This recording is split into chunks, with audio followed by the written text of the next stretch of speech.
Muy buenos días, me llamo Raúl Antonio Carvajal Pérez, padre del suboficial del Ejército, asesinado en el 2006 por orden de Álvaro Uribe, Juan Manuel Santos y la cúpula militar de el señor...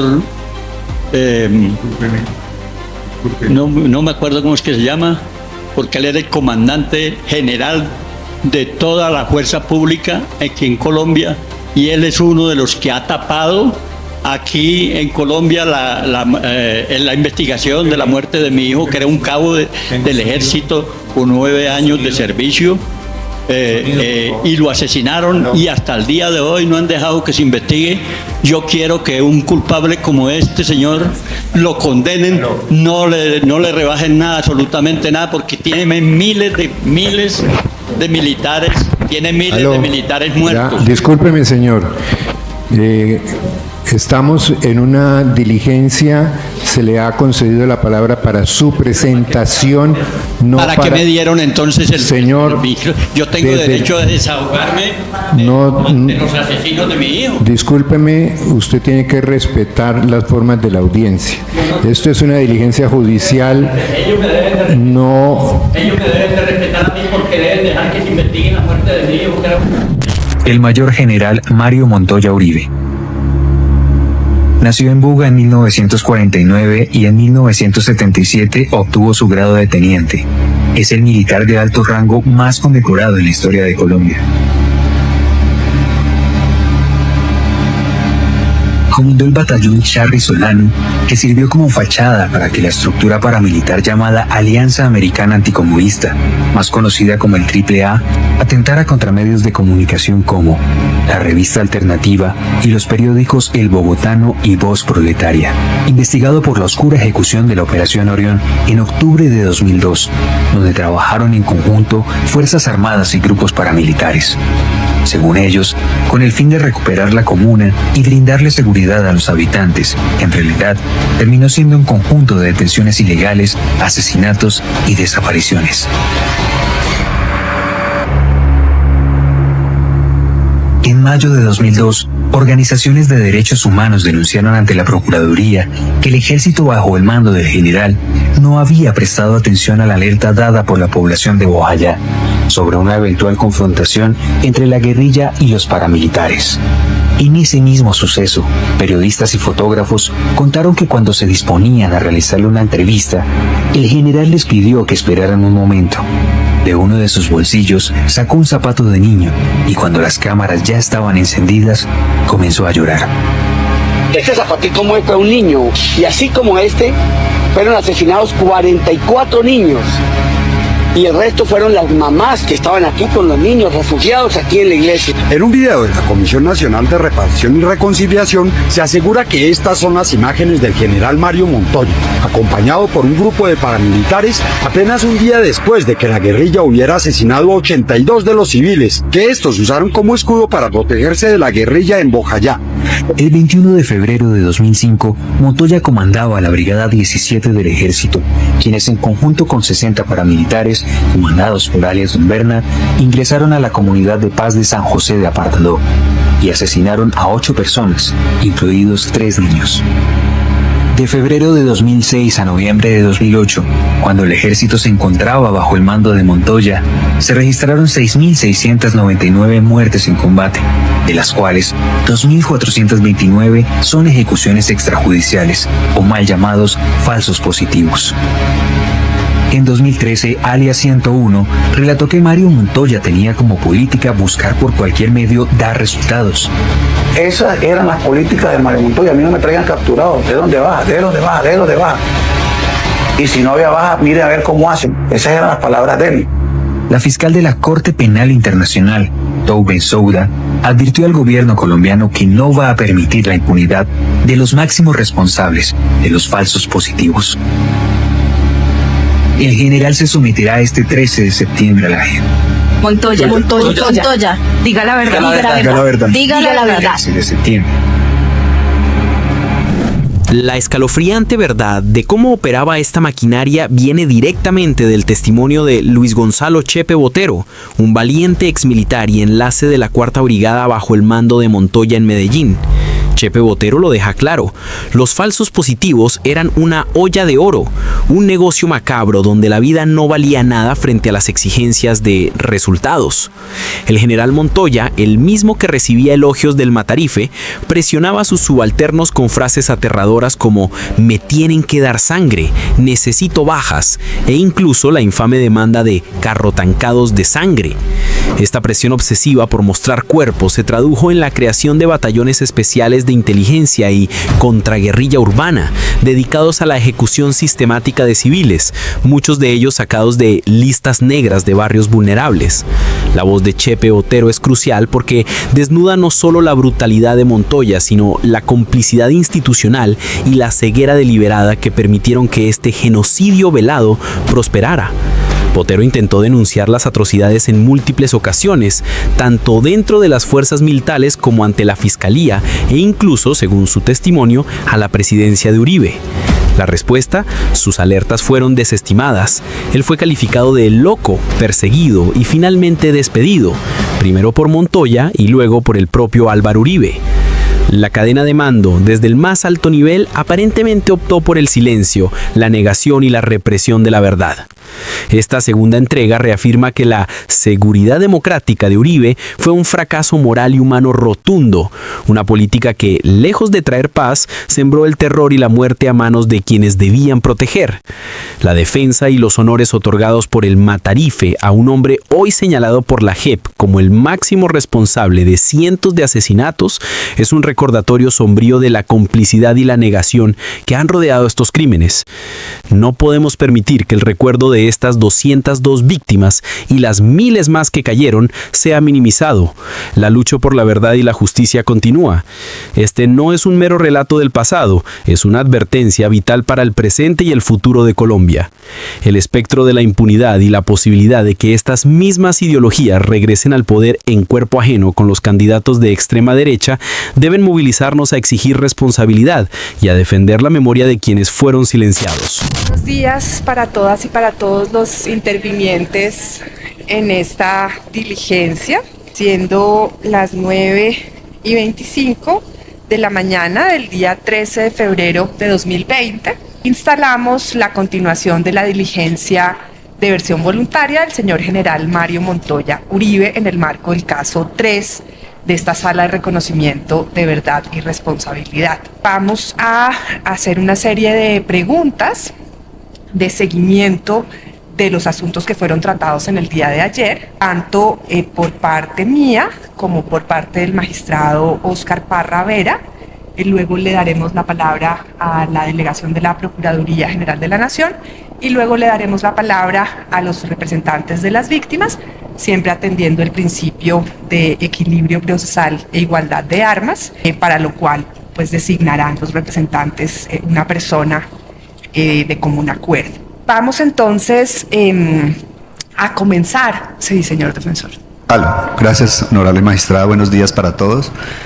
Quisiéramos solicitarle un espaciecito de 10 minutos para que el general haga una exposición de unos documentos en respaldo de algunas de las afirmaciones que hizo en su exposición ayer.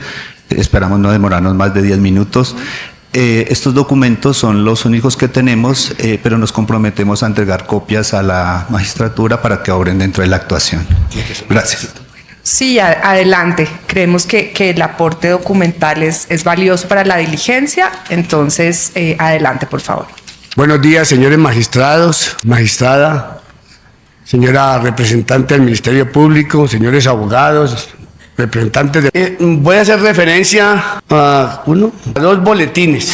Fue mi intención como comandante, voy a ser breve, mi intención como comandante es pedir una serie de boletines a las divisiones y las divisiones con la obligación de difundirlos a las brigadas, a los batallones y a las compañías.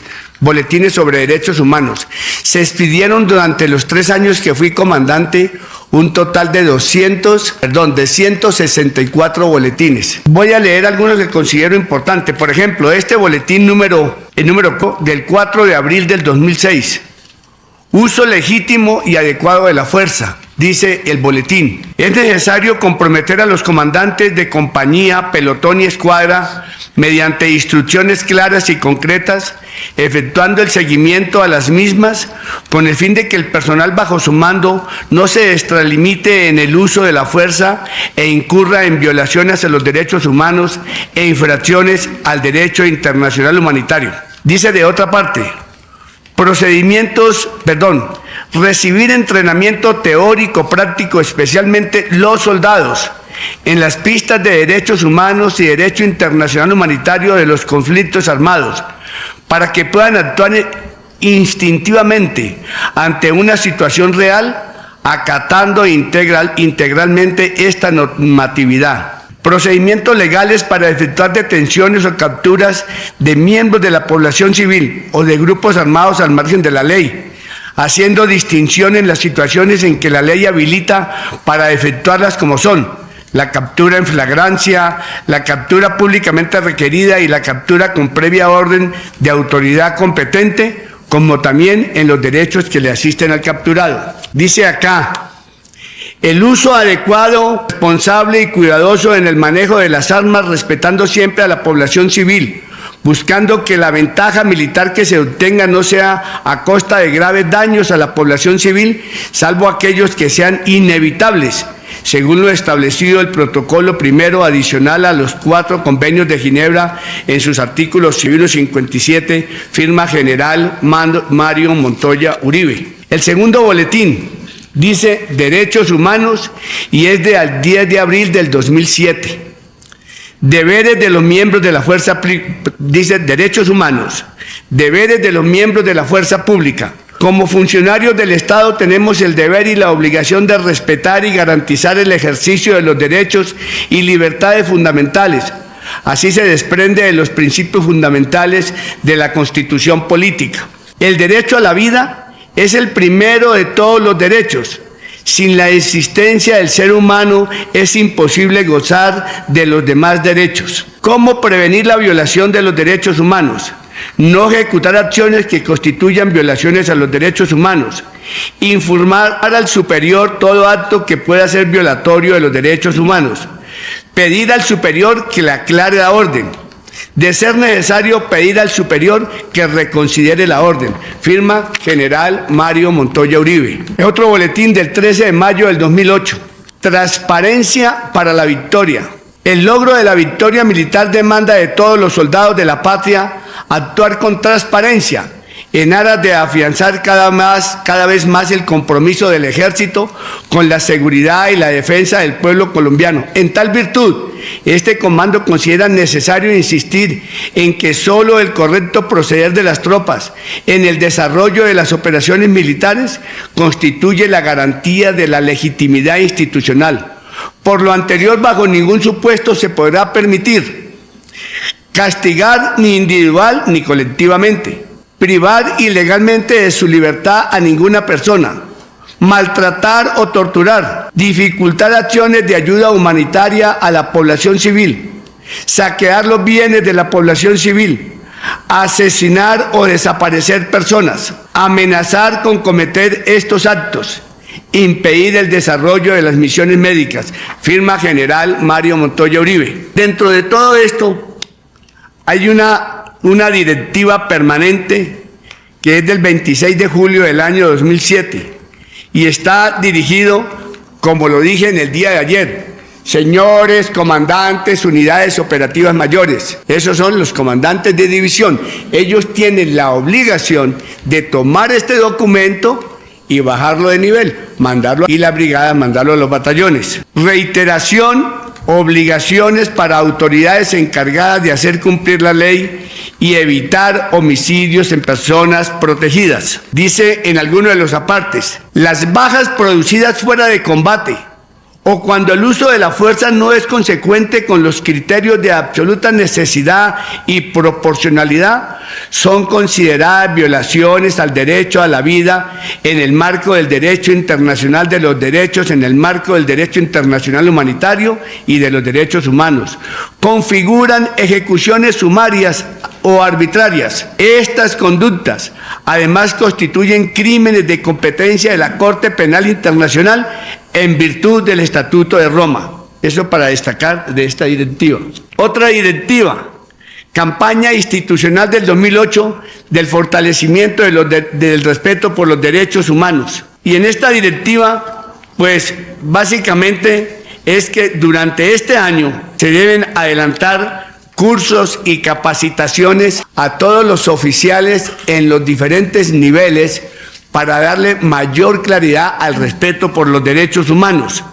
Ejemplo, en virtud de lo anterior, la campaña institucional Año del Fortalecimiento del Respeto por los Derechos Humanos se concibe bajo el presupuesto del énfasis en la observancia de las políticas de mando durante el año. Así, respeto de la dignidad humana, respeto por los derechos humanos y por el derecho internacional humanitario, la disciplina base del éxito operacional, integridad ética, liderazgo con ejemplo y conocimiento, legitimidad y transparencia, acatamiento de reglas de enfrentamiento. Si en algún momento tengo la oportunidad, hablaré de estas reglas de enfrentamiento que, perdonen la palabra que diga, yo introduje al ejército con una misión que vino desde del ejército inglés que nos asesoró para ello. Doctor Oscar, con todo permiso, usted en el día de ayer me preguntó acerca de dos conceptos que usted quería tener claridad, que es el mando, y con eso termino, mando operacional y control operacional. Y aquí en el reglamento, que lo traje en el día de hoy, que dice Manual Organización del Estado Mayor y Operaciones 2005, está vigente. Dice, mando operacional, a ser activado el COD, o sea, el comando de operaciones especiales, el comandante de las unidades, continúa ejerciendo el mando de sus elementos orgánicos y el mando operacional sobre las unidades de otras fuerzas. Es decir, el mando operacional se refiere al mando que ejerce el comandante militar sobre otras fuerzas. ¿Pero cuáles son las otras fuerzas? Armada y Fuerza Aérea. Si en su jurisdicción hay Armada y Fuerza Aérea, a ese comandante militar se le da el mando transitorio de esas fuerzas para una operación especial. Esto opera especialmente para una guerra regular, un enfrentamiento regular, no en operaciones irregulares. Ese es, o sea, el comandante asume el mando de otras fuerzas, que puede ser Fuerza Aérea o Ejército o Armada, o puede ser al contrario, el de la Armada puede asumir el mando de parte del Ejército y parte de la Fuerza Aérea. O el de la Fuerza Aérea puede asumir el mando de parte del Ejército y parte de la Armada. Ese es el mando operacional. El control operacional, cuando se active el COD por actividades, las unidades de policía, el DAS y otras instituciones pueden quedar bajo el control de las fuerzas que emita el Ministerio Público. Entonces, en el control operacional, el Ministerio Público, en una situación especial, dice, usted, Ejército, asume en tal parte el control del DAS, de la Policía, de la Defensa Civil, de la Cruz Roja, en un momento determinado. Esas son las grandes diferencias. Sí, antes de proseguir, para mejor proveer, si por favor nos recuerda el señor compareciente, el señor defensor y los demás intervinientes, brevemente sus datos para efectos del registro de la diligencia. Entonces, señor compareciente, por favor, si nos recuerda su nombre para efectos del registro. General Mario Montoya Uribe. Gracias, señora magistrada. Buenos días nuevamente para todos los presentes en esta diligencia, la magistratura, la representante del Ministerio Público, los representantes de víctimas y las víctimas presentes en esta diligencia. John Fernando Vázquez Orjuela, Armenia. Ya mis datos de contacto y demás datos para notificación obran dentro de la actuación. Gracias. Tiene el uso de la palabra la señora delegada de la Procuraduría. Gracias, señora magistrada. Buen día para todos los presentes en la sala. Por parte del Ministerio Público, Andrea Natalia Bermúdez Sánchez, Procuradora Judicial con función de intervención ante la JEP. Y los señores representantes judiciales de las víctimas, por favor, para efectos del registro. Buenos días a todos los presentes. Mi nombre es Sebastián David Bojaca Peña, representante de víctimas designado por la Comisión Colombiana de Juristas, y las demás informaciones respectivas están en el expediente. Cordial saludo para todos los presentes intervinientes en esta audiencia, en especial para las madres y familiares que se encuentran aquí presentes. Mi nombre es Liliana Castillo, abogada de la Asociación Minga.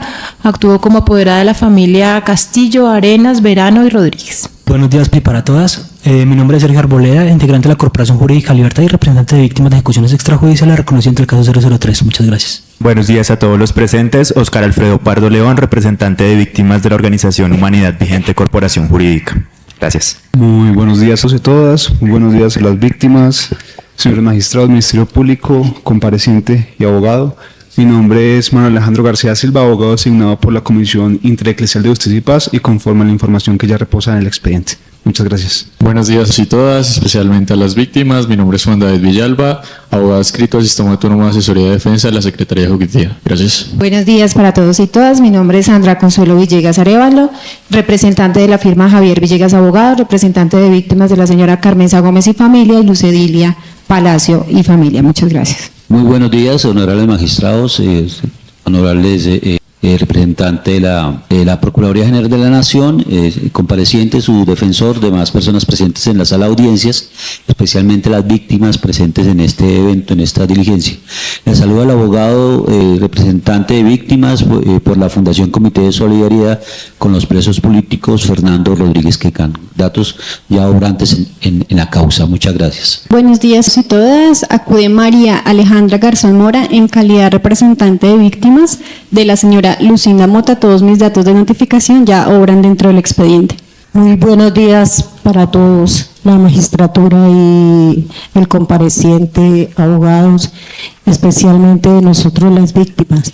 Mi nombre es María Elena Gallego Vallejo, vengo de Buenaventura y soy madre Gonzalo Velázquez Gallego, fallecido en el 2006 en una ejecución extrajudicial. Buenos días, muchísimas gracias señora magistrada, buenos días a los demás magistrados, partícipes y asistentes a esta audiencia.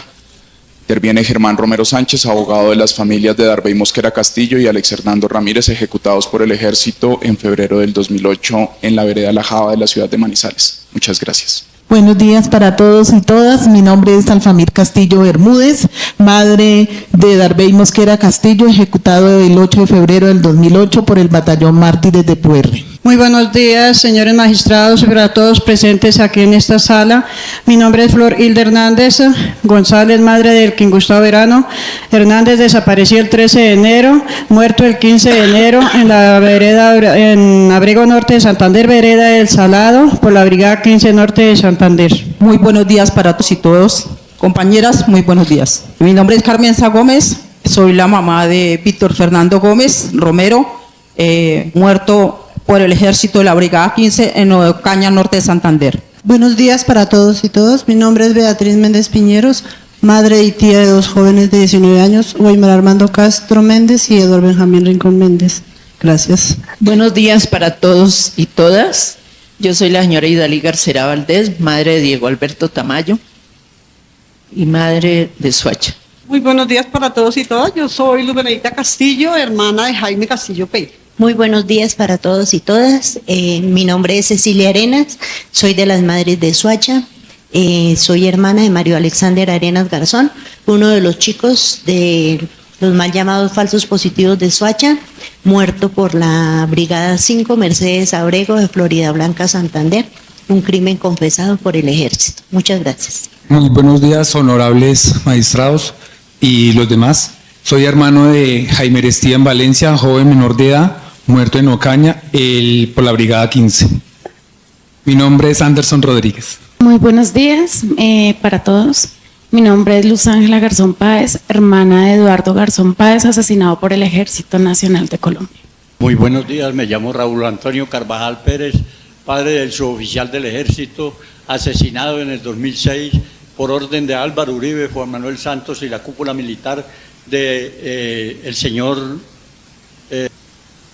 no me acuerdo cómo es que se llama, porque él era el comandante general de toda la fuerza pública aquí en Colombia y él es uno de los que ha tapado aquí en Colombia en la investigación de la muerte de mi hijo, que era un cabo del Ejército con 9 años de servicio y lo asesinaron y hasta el día de hoy no han dejado que se investigue Yo quiero que un culpable como este señor lo condenen, no le rebajen nada, absolutamente nada, porque tiene miles de militares, tiene miles de militares muertos. Ya, discúlpeme, señor.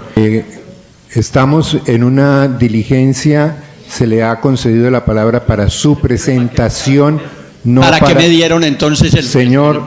Yo tengo derecho a desahogarme de los asesinos de mi hijo. Discúlpeme, usted tiene que respetar las formas de la audiencia. Esto es una diligencia judicial, no... Ellos me deben de respetar a mí porque deben dejar que se investigue la muerte de mi hijo, que era un sobreviviente. No voy a buenos entrar días para en toda la Corte. contradicciones. Muchas gracias por atendernos hoy a las víctimas, madres de Soacha y Bogotá. Soy la madre de Eduardo Garzón Páez, muerto por el Ejército Nacional, encontrado en Cimitarra, Santander. Muy buenos días, señores magistrados y mi coronel Montoya. Soy Miriam Cecilia Narváez, soy la madre de un soldado regular que lo mató desgraciadamente en Arauca, la brigada primero. Espero que él me colabore y le agradezco muchísimo estar acá y estar presente en esta audiencia.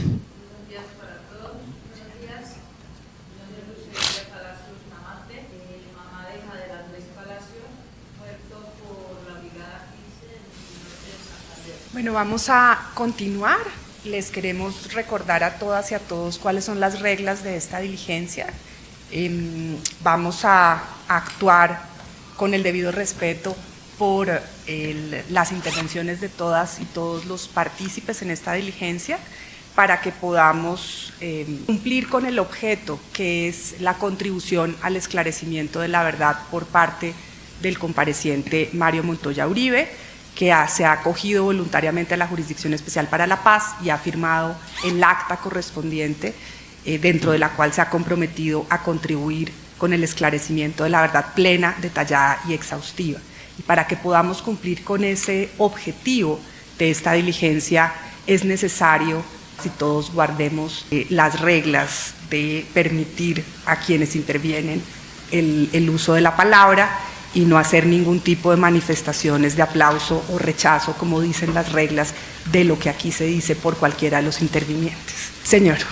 Disculpe, honorable magistrada. En el día de ayer nos comprometimos con la directiva 0142 relacionada con los criterios para el otorgamiento de medallas de orden público. Ya la tenemos en nuestro poder para cuando ustedes consideren pertinente se les haga entrega y se amplíe la información pertinente. ¿Usted me puede repetir, por favor, el número y la fecha de la directiva? La directiva es la directiva permanente 0140, tiene dos números, tiene directiva permanente 0142 de 2008 y tiene otro número consecutivo 78599. Del 14, es que la fecha está un poquito ilegible, pero es, bueno, un poquito ilegible Sí. porque está escaneada. ¿El año, perdón? 2008. ¿El mes de pronto sale? No se alcanza a leer el mes, está un poquito borroso porque está escaneada. Okay. Si en algún momento nos la pueden, me gustaría tenerla para tratar de verificar la fecha, pero es importante conocer que el año es el 2008. Bueno, entonces, en primer lugar, quería preguntar sobre la directiva que nos refiere el señor general del 26 de julio del 2007. ¿No? Nos dice usted que es la directiva permanente que hace referencia a que las muertes fuera de combate son ejecuciones arbitrarias o sumarias y son crímenes, incluso de acuerdo con lo que usted leyó, dice ahí que podrían llegar a ser crímenes de competencia de la Corte Penal Internacional, en lo que ustedes leyeron. ¿Sí?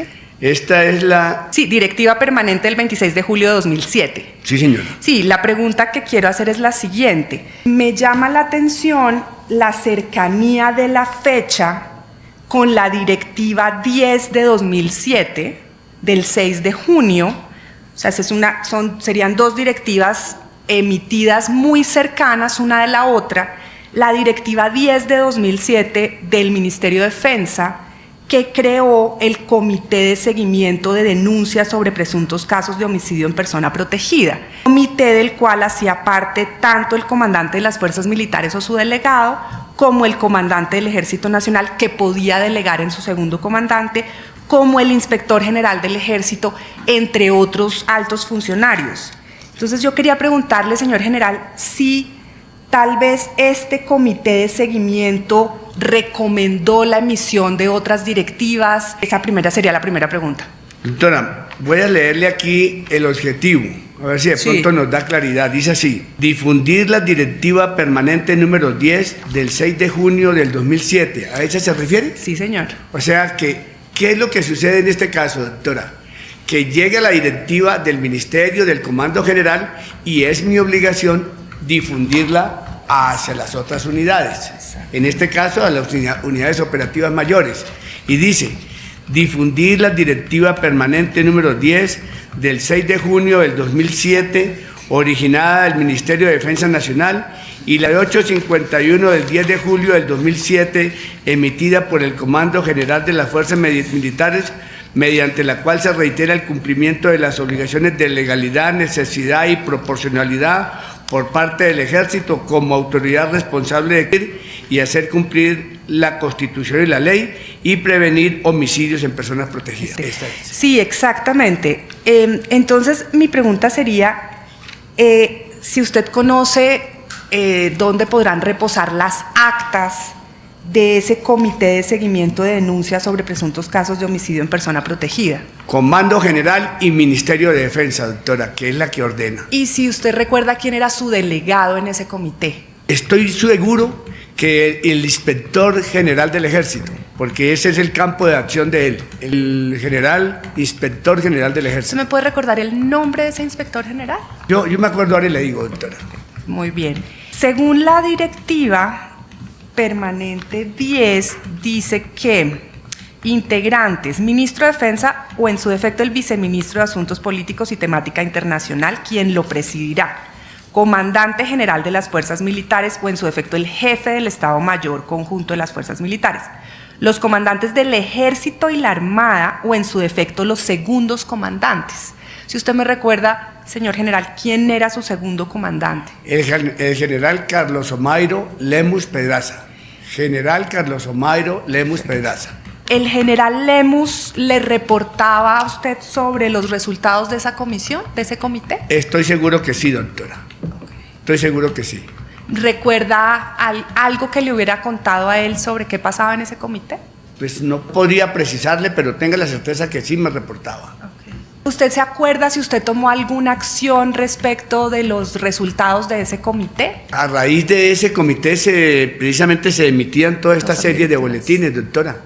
Los boletines que se están emitiendo son resultados de lo que allí se trataba, de lo que conocía el jefe de Estado Mayor y de lo que conocía el inspector general, que era la persona más encargada de difundir estos documentos. Usted nos mencionaba ayer el manual de Estado Mayor, 3/50. Yo ese sí lo tengo, entonces aquí lo tengo a mano. Y quería preguntarle por cómo era, digamos, el ejercicio, y yo le voy a leer los apartes pertinentes, su ejercicio de comandar. O sea, la primera función, según el manual del Estado Mayor, pues del comandante es comandar. Y dice el manual, es ejercer la autoridad por mandato legal que se otorga a un militar en virtud de su grado, jerarquía y cargo. Incluye la responsabilidad para usar con efectividad los recursos disponibles para planear, organizar, dirigir, coordinar y controlar el empleo de sus unidades para cumplir la misión asignada. ¿Cómo era, en términos, digamos, sencillos, prácticos, su ejercicio del comando? Doctora, prácticamente como lo dije ayer, todos los días, o casi todos los días, había reunión con el Estado Mayor. Si usted mira en ese manual, ahí están las funciones del Estado Mayor, que dice adelantar apreciaciones, recomendaciones, planes y órdenes y supervigilar, dar órdenes y supervigilar. O sea, yo en esa reunión doy órdenes a ese Estado Mayor. Entonces, si es una orden de personal, la recibe el jefe de personal, que usualmente es un general o un coronel, y él emite mediante documentos a las divisiones le emite la orden del comandante. Lo mismo pasa en el campo de la inteligencia, con el director de inteligencia, con el jefe de operaciones de la administración y con todas las demás áreas del Estado Mayor. Son ellos los encargados de difundir. En esa reunión de Estado Mayor, que usualmente dura 1 hora, de pronto 1 hora y media, se dan todas esas órdenes y son ellos los encargados de difundirlas y de controlarlas, que se estén cumpliendo. Okay. Señor general, en este manual de Estado Mayor, la otra función del comandante, bueno, entre varias, pero la otra por la cual yo quiero preguntarle es conocer la situación. Entonces dice, el comandante debe comprender perfectamente los complejos factores que afectan el desempeño de su organización para el combate y tratar de obtener información sobre las ventajas y desventajas del enemigo. ¿Cómo era su ejercicio de ese conocer la situación? Ese se llama el ambiente operacional. En esa reunión de Estado Mayor, todos y cada uno de esos miembros del Estado Mayor tiene un tiempo para hablar. Y allí es donde me van informando. Entonces, el oficial de inteligencia me habla sobre la situación de la amenaza. ¿Qué está pasando con los grupos armados ilegales? ¿Qué está sucediendo? ¿Qué planes tienen? ¿Qué ha sucedido? Posteriormente habla el jefe de operaciones y el jefe de operaciones ya habla de las propias tropas y dice qué operaciones están haciendo, digamos, en un área determinada y cuál ha sido el resultado de esa operación. Posteriormente habla el jefe de la administración y habla de los apoyos necesarios para esas unidades y el jefe de personal habla de las novedades de personal, qué se ha presentado, qué cursos están previstos, todo lo correspondiente a personal. O sea, cada uno habla su correspondiente área y me suministra esa información a mí. Esa información pertinente para mí me permite hablar del ambiente operacional. Entonces ahí doy orden y digo, dígale a tal división esto, dígale a tal división esto, dígale a tal división esto, mande un radiograma sobre esto, haga una directiva sobre esto. Como usted puede apreciar, la mayoría o casi todas las directivas que salen del ejército lleva, por ejemplo, esta que estamos hablando, esta directiva de condecoraciones. Entonces dice quién la elaboró. Entonces la elaboró el general Gustavo Matamoros, que es el jefe de operaciones, pero también lleva mi firma. No en todos los casos, doctora, porque recuerde que lo que le dije ahora, ellos también tienen cierta autoridad en mando por ser los responsables de esa área. La otra función por la que yo le quisiera preguntar, es la de control. Entonces leo los apartes pertinentes del manual. Dice, el control es esencial para que la guía de planeamiento, la intención del comandante y su decisión se ejecuten con exactitud, incrementando de esta manera los factores que contribuyen al cumplimiento de la misión. Debe ejercerse antes, durante y después de las operaciones. Igualmente se puede conducir directa o indirectamente planes o procedimientos. El comandante emplea esta información para ajustar o acondicionar los recursos con el propósito de lograr el éxito. Sí. Quería preguntarle cómo era ese ejercicio suyo del control. Doctora, todo esto está encaminado a la emisión de la orden final. Esto se llama el procedimiento de comando. El procedimiento de comando es que cada hombre en su área de responsabilidad de los miembros del Estado Mayor hace un estudio. Ese se llama apreciación de la situación. Bajo esa apreciación de la situación me hace unas recomendaciones. Yo consolido esas recomendaciones y emito, sobre esas recomendaciones yo emito órdenes. Órdenes que son transmitidas por mí o que son transmitidas por ellas en esos documentos que usted acaba de leer, que son circulares, directivas y boletines. Eso se hace. Y le repito, en muchas de esas oportunidades van con la firma de ellos o con la firma mía. Ese es el ambiente operacional y eso es lo que se maneja absolutamente todos los días porque la situación es cambiante. Es totalmente cambiante. Entonces, hay una interlocución permanente entre el Estado Mayor y el comandante. En el ejercicio de todas sus... Si en alguna, perdóneme, doctora, perdóneme, si en alguna parte me quedo corto, yo esta parte doctrinaria creo que tengo que poderla explicar un poco mejor si usted lo considera. Vamos a aterrizar esta doctrina en la práctica. Entonces la pregunta es, ¿cómo ejercía usted sus funciones específicamente respecto del comandante de la segunda división en su momento, general Saavedra? Sí. Entonces, una vez que yo recibía la información en esa reunión de la mañana, que podía ser lunes, miércoles, viernes, o a veces no había un día para decir que sí, pero toda la semana se hacía. Entonces, al terminar, por vía microondas, le marcaba teléfono directo, que es un teléfono de seguridad, y le decía, mire, de acuerdo a lo que me informa el jefe de operaciones, hay una seria amenaza en tal región, póngale cuidado, ¿qué está haciendo? Y él me decía, mi general, en tal parte estamos adelantando una operación con la brigada 30 o con la brigada 15, o él me informaba qué se estaba haciendo en ese momento. Él me informaba. Yo cogía el teléfono y lo llamaba, y él me informaba qué estaba pasando en ese momento, doctora.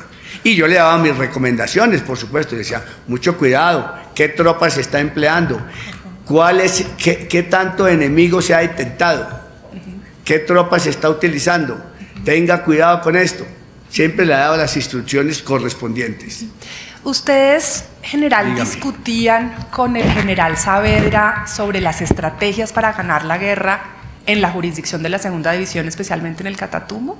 Él me informaba la situación y tenga la certeza que yo le daba recomendaciones. Pero recuerde que allá había una brigada que era la brigada 30 y la brigada 15, tenían en ese Catatumbo. Entonces, él tiene autonomía total en general. Yo le doy unas instrucciones generales, pero ya las instrucciones particulares las da ese comandante de división a sus comandantes de brigada, ya las particulares. Porque es que, doctora, créame que yo no puedo llamar al comandante de la brigada. Yo no puedo, porque esto es una organización totalmente jerarquizada y eso armaría un desorden total, porque entonces el general va a decir, es que me llamó mi general Montoya. Inmediatamente, ¿qué pasaría? Me llamaría a mí el general Saavedra, oiga, mi general, si usted le dio la orden, eso armaría un problema interno y así no se maneja el ejército. No, entendido, pero la pregunta es si tenían discusiones, digamos, de alta estrategia militar con el general Saavedra. Yo pienso que la división tenía un plan estratégico, de ir ocupando áreas, y él lo iba cumpliendo, y él me iba informando de qué manera se iba desarrollando ese plan, doctora. ¿Tuvieron, general, alguna diferencia, disputa con el general Saavedra sobre la visión que cada uno tenía de cómo ganar la guerra en el Catatumbo? En este momento, pues, no quisiera decirle que no, pero no recuerdo ningún caso puntual para decirle esto o lo otro. Yo creo que allá había unas zonas muy álgidas, como por ejemplo Tibú y La Gabarra, por un lado. Por otro lado, la vía que va de Cúcuta a Sardinata y sale a Ocaña, y de Ocaña sale a la central que va hacia la costa. Esa es una vía de alta complejidad, por donde se mueven muchos vehículos. Entonces, a esa vía había que prestarle una principal atención. Yo estoy seguro que en más de una oportunidad le dije que había que tener mucho cuidado con el dispositivo sobre esa vía. Okay. General, ¿usted cada cuánto iba a Cúcuta o a Ocaña o a Bucaramanga ejerciendo sus funciones? Bueno, yo visitaba normalmente los comandos de división. Ya que son 200, que son 52 brigadas, imposible. Pero, por ejemplo, si yo iba a Bucaramanga, en Bucaramanga, además de la división, hay varios batallones. Entonces aprovechaba para hablar con los comandantes de batallón, saludarlos, porque no era posible que llegara el comandante del ejército como una persona que llegó y se desapareció, no. Entonces había una formación general, usualmente se hace una formación general en el campo de paradas de la unidad, con todo el personal de esa jurisdicción, de ese cantón, y se les da un saludo. Pero yo me reúno en privado con el Estado Mayor de la División, en el COD. El COD es un pequeño donde hay un mapa, donde hay unos radios y un centro de comunicaciones donde caben 15 personas. Y allí el oficial de la división, el comandante de la división, a través de su oficial de inteligencia, de su oficial de operaciones, me dan una información sucinta de lo que está pasando. Y por supuesto yo aprovecho allí para dar algunas recomendaciones, como la que le he dicho ahora: ojo con la vía que va de Ocaña o que va de Cúcuta hacia Ocaña. ¿Se acuerda de alguna visita particular a Cúcuta? Sí. Tuve que haber ido, doctora. Yo creo que sí tuve que haber ido a Cúcuta. Tuve que haber ido. ¿Cuándo? No sé, pero sí estuve en Cúcuta. Pero ¿cuándo? No le puedo precisar.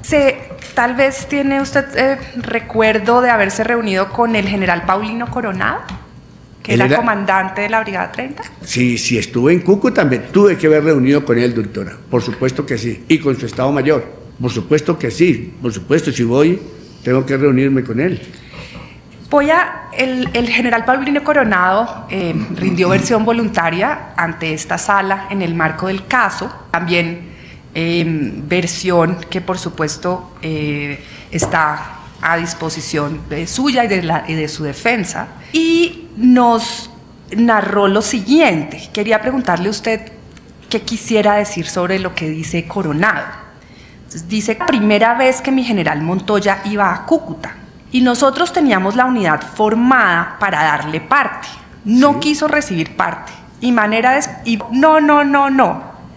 Y en la reunión pues me señaló que había ineficiencia de la brigada, que los resultados no se veían, que la brigada no hacía sino poner muertos, y que mire la situación de la brigada, y que pero ¿dónde están las bajas? ¿Dónde están los resultados? Eso nos narró Coronado aquí en la versión. Quisiera oír usted qué quisiera decir al respecto. Doctora, es muy posible que yo le haya llamado la atención, porque es muy probable que si hubiesen situaciones especiales allá y no estuviese y no se estaba controlando la situación. Por ejemplo, por allí, por el norte de Santander, pasa el oleoducto que va de Coveñas, que va de Caño Limón a Coveñas, y en esa área cada rato vuelan ese oleoducto. Entonces, posiblemente mi llamado de atención fue hacia eso, de que no había acción. Es muy probable y casi seguro que sí le hice esa observación. Lo que no creo es que yo haya dejado formadas las tropas. Tenga certeza que eso no, doctora, porque si algo me precio es de haber tenido mucha cercanía con la tropa. Finalmente quería hacerle dos preguntas. Álvaro Diego Tamayo Hoyos, no sé si usted lo recuerda, era el comandante del batallón Santander, uno de los batallones creo más antiguos. El otro día investigando, creado en 1865, si no recuerdo mal.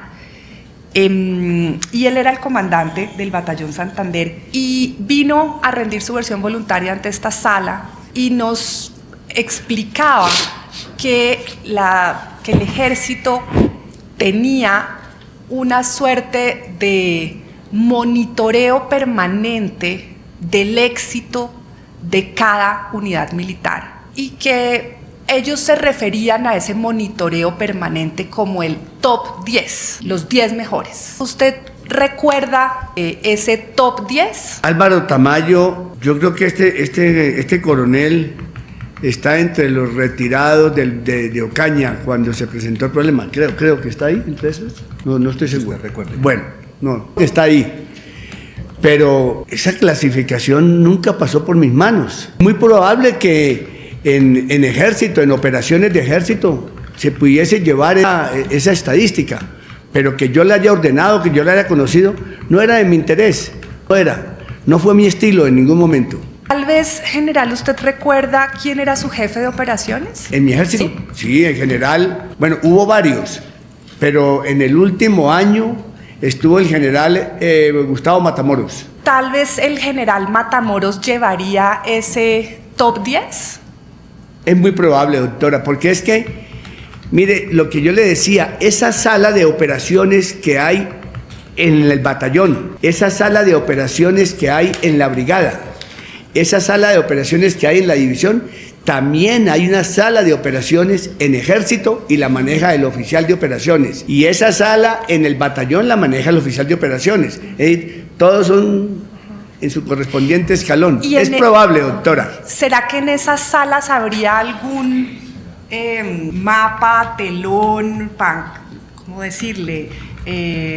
Tablero, tal vez la palabra técnica es tablero, donde se llevaba el récord de éxito, de cumplimiento de las misiones de las unidades? Doctora, que yo recuerde en ese salón, lo que había era un mapa, que denominamos el mapa de la guerra, y en las veces que yo subía allí, el oficial de operaciones me explicaba las operaciones que estaba haciendo cada división, cada brigada. Básicamente en eso consistía.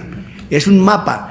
Yo no recuerdo haber visto, me imagino que sí está, doctora. Supongo que sí está. No le puedo negar. Pero lo que sí hay es un mapa de la guerra con todo el mapa colombiano. Y muestra las jurisdicciones de cada división, de cada brigada, de cada batallón. Y las operaciones que están en ejecución, que es el campo de acción del oficial de operaciones. General, ¿usted recuerda cuál era una unidad particularmente exitosa bajo su comandancia? Todas.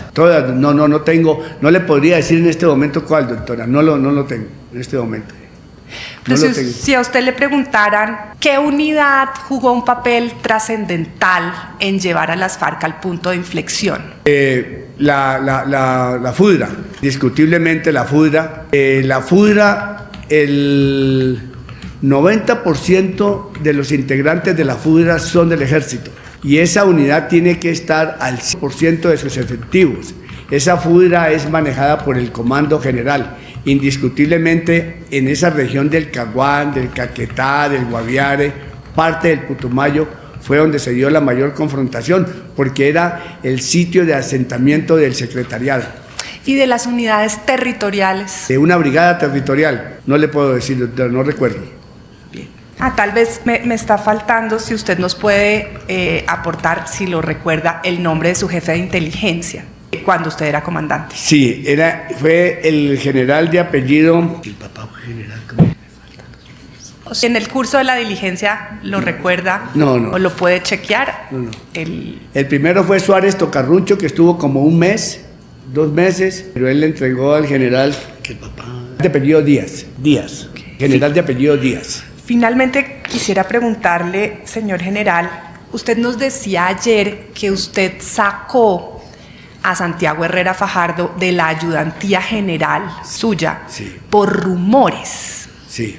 Entonces quería que nos explicara más en detalle qué eran esos rumores. Yo pienso que, yo no estoy seguro si fue en el 2007, tuvo que haber sido en el 2007, no estoy seguro, pero empezaron los rumores de que había indicios de malos procedimientos.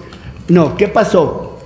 Un suboficial que trabajaba en inteligencia lo trasladaron de una unidad para otra unidad. Era de inteligencia o de la brigada o del batallón Santander, un suboficial, de grado tal vez cabo, y a él lo trasladaron de una unidad para otra unidad. Creo que lo trasladaron de Ocaña para Tibú, por decirle algo, y él manifestó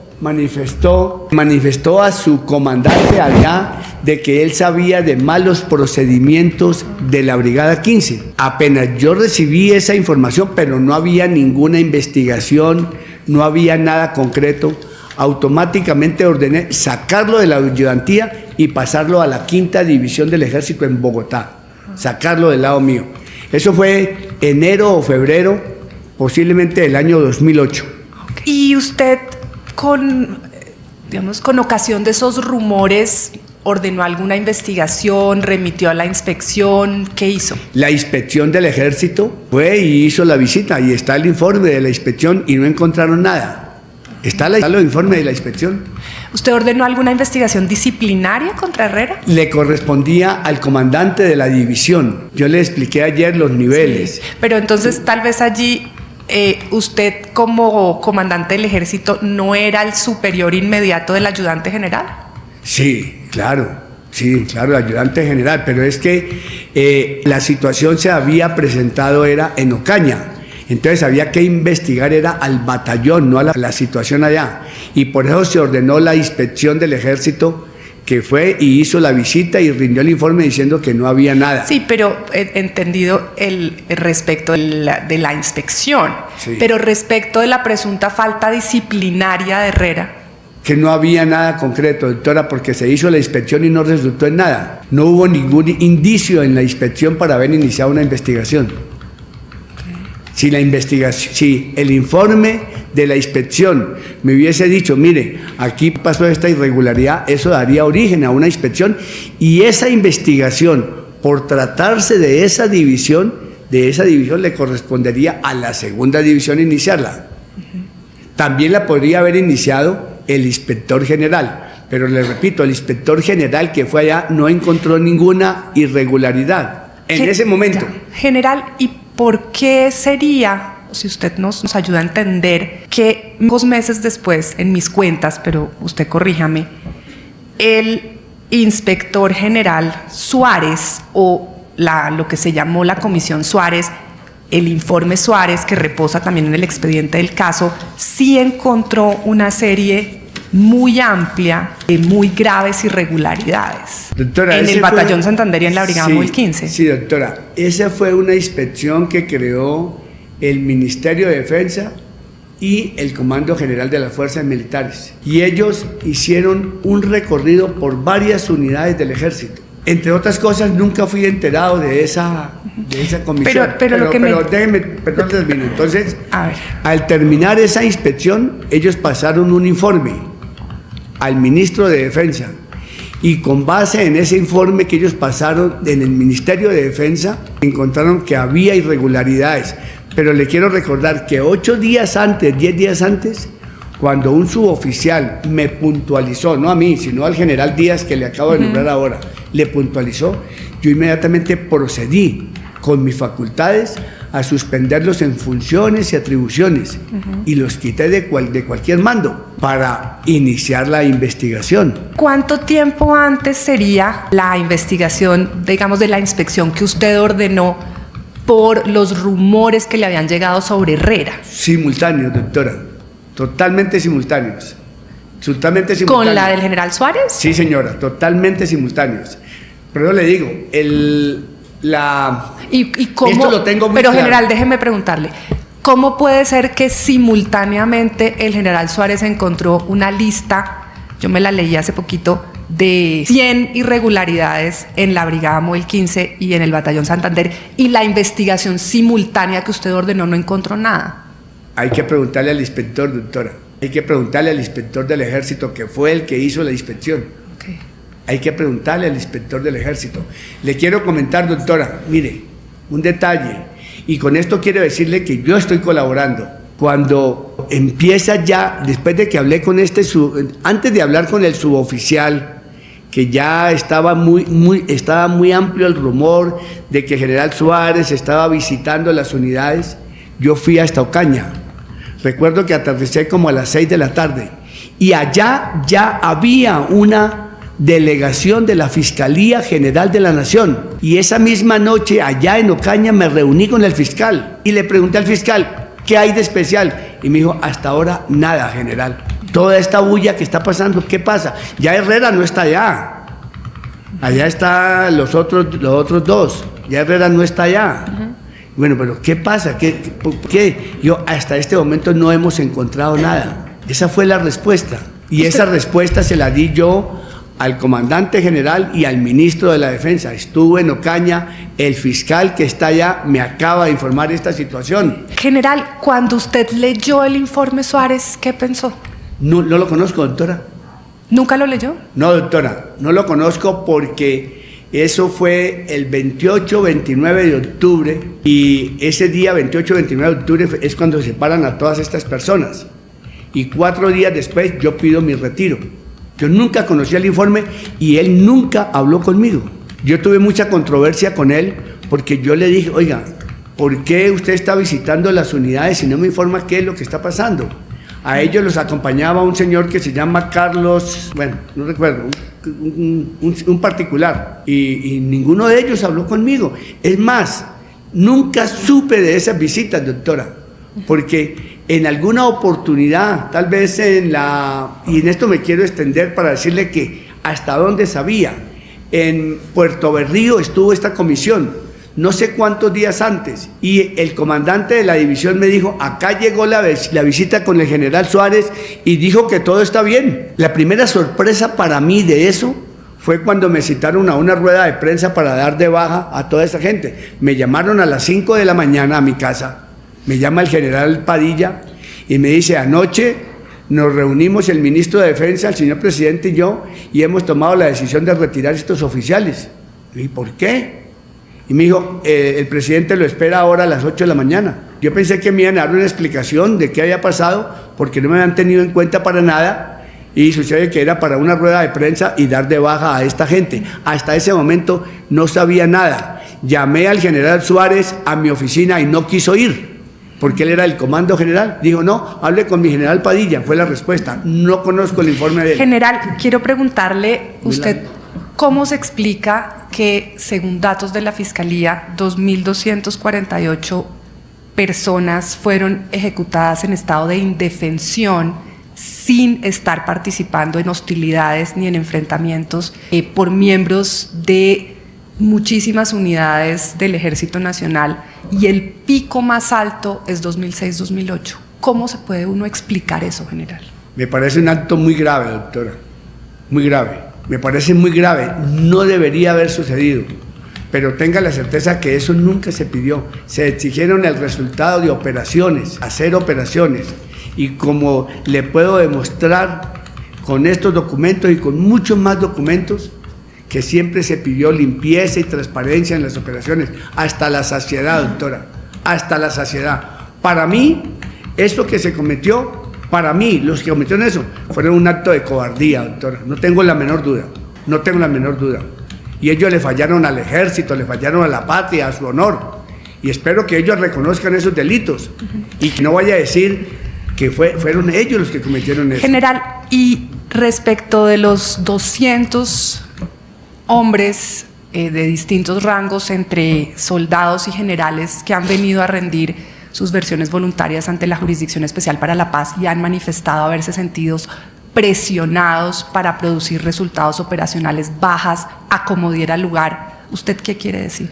Doctora, yo exigí resultados operacionales, yo exigí operaciones, yo no exigí bajas, exigí operaciones, fue lo que yo exigí. Nadie puede decir, y mire, doctora, cualquiera de ellos que ha declarado, nadie puede decir de que el general Montoya mandó a matar, ni que mucho menos que me enteré de que había matado. Nunca, doctora. Le explico cómo es el procedimiento. El batallón le informa a la brigada mediante un radiograma, la brigada a la división le informa al ejército, y a mí simplemente el radiograma me informa, hubo un combate en tal parte con tal resultado. General, una última pregunta que quisiera hacerle, y es, ¿qué hacer para que esto nunca más se repita? Usted, como un oficial de esa altísima graduación y con toda la experiencia, ¿qué cambios deberían hacerse para que este fenómeno de 2.248 personas que fueron asesinadas en estado de indefensión, sin portar armas, sin estar en enfrentamientos ni confrontaciones bélicas, en algunos casos fueron engañados ofreciéndoles remuneración, ofertas de trabajo, y fueron trasladados muchas horas para ser asesinados en estado de indefensión? ¿Qué hacer para que eso no se repita? Es la pregunta más difícil, doctora. Es la pregunta más difícil. Doctora, lo primero que se pierde en la guerra es la verdad. La guerra es una cosa muy complicada, doctora, muy complicada. Yo voy a decir algo aquí dentro de mi corazón. Hemos hablado permanentemente de la profesionalización del ejército, y me duele decirlo, pero los muchachos que van al ejército son los de abajo, estrato 1. Ya no vale estrato 2, ni 3, ni 4. Nos toca, y voy a hablar con el corazón aquí como comandante, nos toca enseñarles a ver cómo se utiliza el baño, cómo se utilizan los cubiertos. Esa es la calidad. Entonces no es fácil, doctora. Por más que usted haga, instruya, eso es, a mí me da pena, vergüenza reconocerlo. Ahora nadie quiere prestar el servicio militar, doctora. Nadie, porque la libreta militar ya no vale, ya no sirve para nada. Nadie la requiere. Para nada se requiere libreta militar, ni para trabajar, ni para ir al exterior, ni siquiera para ser vigilante, para nada. Entonces, Hoy día para hacer el reclutamiento, que antes lo hacíamos en 24 horas, ahora lo hacemos hasta un mes y busque allá. Entonces yo pienso que para que eso no se repita hay que mejorar la calidad humana y volver a que el servicio militar sea obligatorio para todos, desde arriba hasta abajo, que sea obligatorio para todos, doctora, y que no sean únicamente los de allá los que van a prestar el servicio. Señora, por favor, la atención que requiera el señor. Vamos a hacer un receso de 20 minutos, siendo las 10:30 de la mañana del día jueves 13 de febrero, se decreta un receso por 20 minutos. Siendo las 11:05 de la mañana del día 13 de febrero, se reanuda la diligencia de versión voluntaria del señor general Mario Montoya Uribe ante la Sala de Reconocimiento de Verdad y Responsabilidad, teniendo en cuenta la gravísima infracción reiterada por parte del señor Raúl Antonio Carvajal Pérez a las reglas de esta audiencia, que han sido reiteradas conforme lo prevé la ley. La Sala ha tomado la decisión de retirarlo de la diligencia. El señor recibirá acompañamiento psicosocial en las instalaciones respectivas de la Jurisdicción Especial para la Paz. Queremos advertirles muy especialmente a todos los partícipes en esta diligencia que la Sala hará cumplir de manera estricta y rigurosa las reglas de la audiencia, y que si se llegara a presentar cualquier otro tipo de infracción, se verá en la necesidad de redistribuir el espacio para el cual ha sido previsto esta diligencia.